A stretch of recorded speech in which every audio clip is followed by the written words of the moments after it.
Bonjour à toutes, j'espère que vous allez bien. Je vous retrouve après une très longue absence. Alors pour celles qui viennent d'arriver et qui ne me connaissent donc pas, je m'appelle Marion, je suis esthéticienne et prothésiste ongulaire. Sous ma dernière vidéo, vous aviez été très nombreuses à me poser la question suivante. Comment faire pour que la résine ne forme pas un petit bourrelet sous le pop-it? Le pop-it, je vous le rappelle, c'est un moule qui sert à créer le rallongement de l'ongle avec la résine. Je vous mets la vidéo quelque part par là pour celles qui ne l'auraient pas vue et qui seraient intéressées. Alors dans cette vidéo, je vais vous parler de mon astuce pour éviter ce problème d'épaisseur et d'amas de résine qui se forme au niveau de la démarcation. Allez, on y va.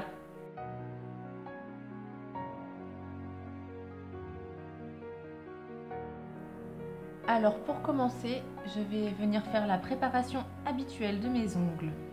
J'aurai besoin de nail prep, brosse pour dépoussiérer, une lime pas trop abrasive, un repousse cuticule et du primer.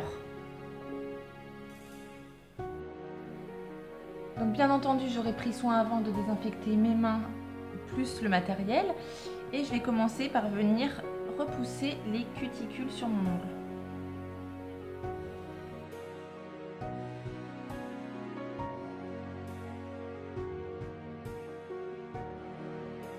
Ensuite, je vais prendre ma lime et je vais venir limer doucement, vraiment tout doucement, la surface de mon ongle. C'est juste histoire qu'il soit un petit peu strié et que ça accroche mieux.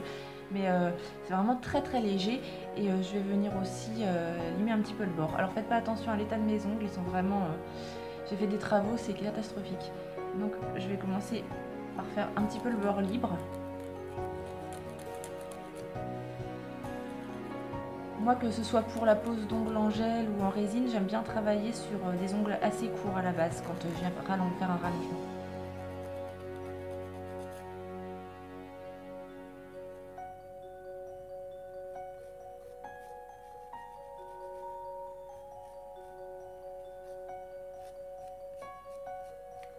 Alors, surtout ce qui est important dans la préparation de l'ongle, c'est que souvent on pense à faire le dessus, mais il faut également bien faire les côtés. Il ne faut pas hésiter à prendre la peau comme ça, à tirer un petit peu pour bien faire les extrémités. C'est très important.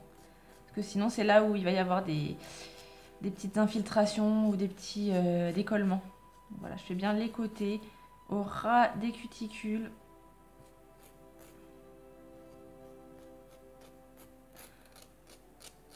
Si vous voulez, il y a une vidéo sur la préparation de l'ongle déjà sur ma chaîne, si vous voulez aller voir en plus détaillé. Hop. Et voilà. Maintenant, une étape aussi très importante, c'est de bien dépoussiérer. Moi, j'aime bien, quand je dépoussière, prendre une brosse avec des poils assez durs pour que ça enlève absolument toute la poussière.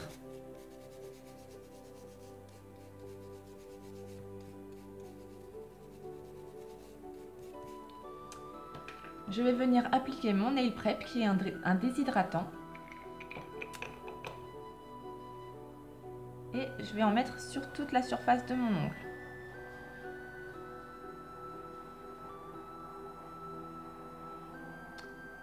J'attends quelques secondes. Alors généralement, là moi je vous fais qu'un doigt, mais quand on fait tous les ongles, vous pouvez faire directement après. Ça sera déjà sec.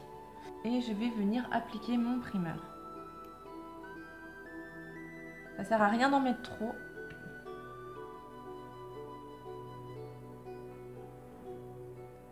Et donc le primer, il se met uniquement sur l'ongle naturel. C'est-à-dire que là, j'en mets partout.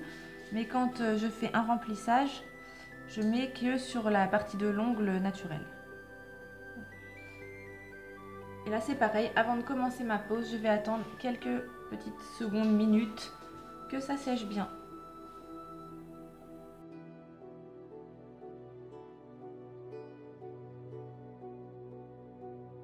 Voilà, maintenant que mes ongles sont prêts, j'ai sorti le matériel pour la résine. Donc il s'agit de godets pour mettre la résine et le monomère. Donc ça, c'est le monomère.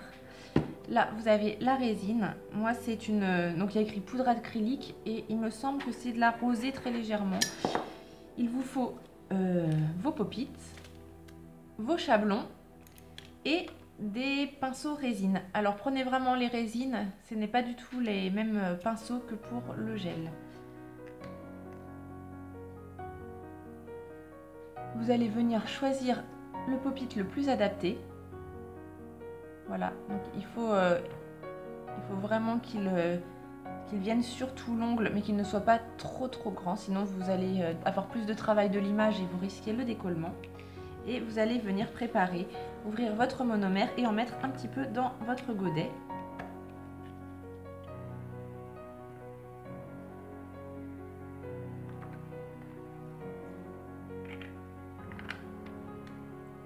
Pour ceux qui n'ont pas l'habitude de travailler avec la résine, sachez que ça sent vraiment très fort. Je vais venir chercher un chablon. Je vais le préparer. Hop. Je ferai une vidéo sur les chablons pour vous expliquer comment les mettre. Il faut un petit peu les rouler pour leur donner la forme.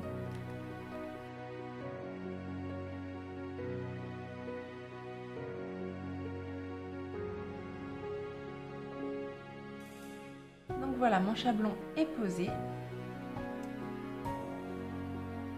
Ma résine est ouverte et mon pop-it est choisi. Donc je vais pouvoir commencer les choses sérieuses.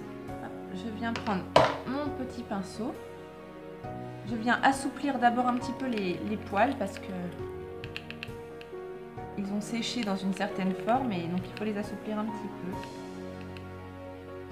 L'important avec ces pinceaux, c'est vraiment de les tremper régulièrement dans le monomère et pas laisser trop longtemps votre résine dessus, sinon ça durcit. Vous voyez là, moi celui-ci, je l'ai un petit peu abîmé la dernière fois parce que la résine sèche dessus et ça abîme les poils. Donc vous prenez votre pop-it. Voilà. C'est pas facile avec le chablon. Voilà, vous prenez donc le pop-it, vous trempez dans le monomère.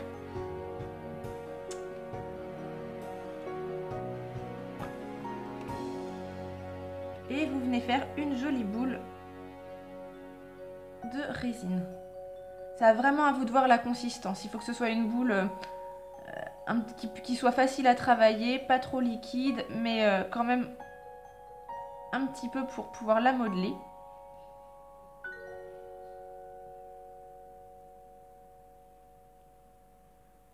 Donc vous mettez la quantité que vous voulez en fonction de la taille que vous voulez. Moi j'essaye, avec la résine, comme c'est assez solide, j'essaye de ne pas en mettre beaucoup. Ça sert à rien. Alors moi je pense que ça me suffit. Je ne sais pas si vous allez bien voir. Voilà. Et je viens tout de suite remettre mon pinceau dans le liquide. Hop, je vais essayer de le poser pour qu'il reste dans le liquide. Voilà. Et j'attends quelques secondes. Vous allez voir que, je ne sais pas si vous vous rendez bien compte à la caméra, mais ça brille beaucoup.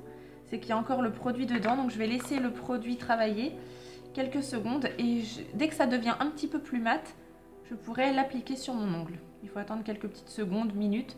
Alors là c'est pareil en fait. En fonction de votre marque de résine, il faudra attendre plus ou moins longtemps.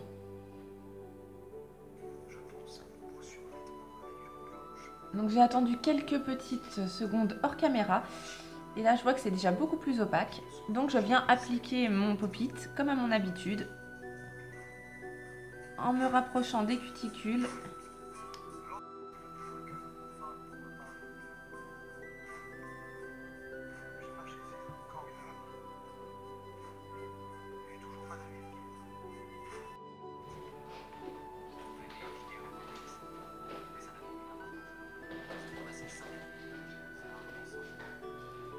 Je n'hésite pas à venir bien aplatir le chablon sur l'envers grâce au bout de mon pinceau. Ça permettra d'avoir un rendu encore plus plat.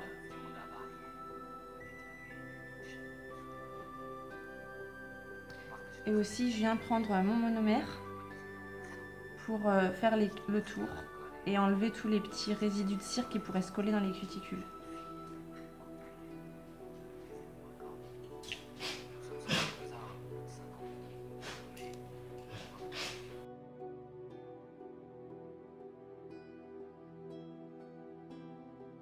Voilà, après quelques minutes, la résine est bien sèche.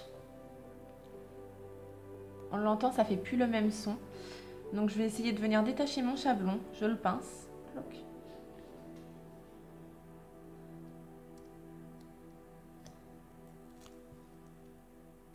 Et là, il ne me reste que le pop-it.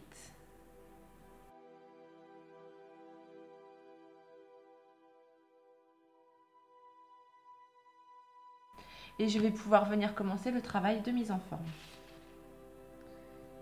Je pense bien évidemment à rincer mes pinceaux, etc. avant de passer à autre chose parce que sinon ils vont vraiment s'abîmer.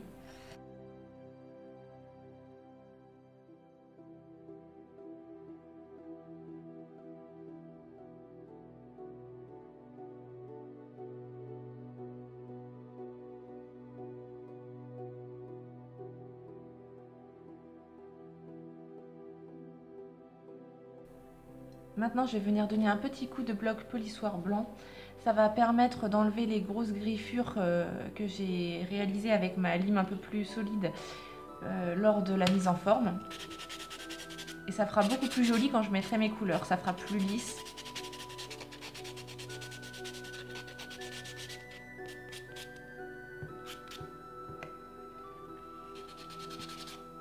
Et voilà.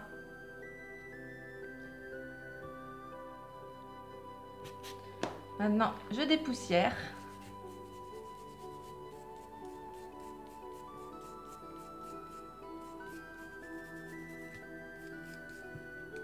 Et je n'aurai plus qu'à appliquer ma couleur. Donc moi, généralement, ce que je fais, c'est que je prends des vernis semi-permanents et donc qui se catalysent sous LED. Et je viens faire ma couleur comme ceci. Comme vous pouvez voir, l'épaisseur, elle est vraiment pas énorme. Ça évite le petit bourrelet là qui se fait au niveau de la capsule. Et le bombé, il est quand même plutôt pas mal. Je vais faire tous mes doigts et ce sera bon. Que ce petit tuto vous aura plu et vous aura aidé. N'hésitez pas à vous abonner et à mettre un petit commentaire ou un petit pouce si c'est le cas. Gros bisous, à bientôt!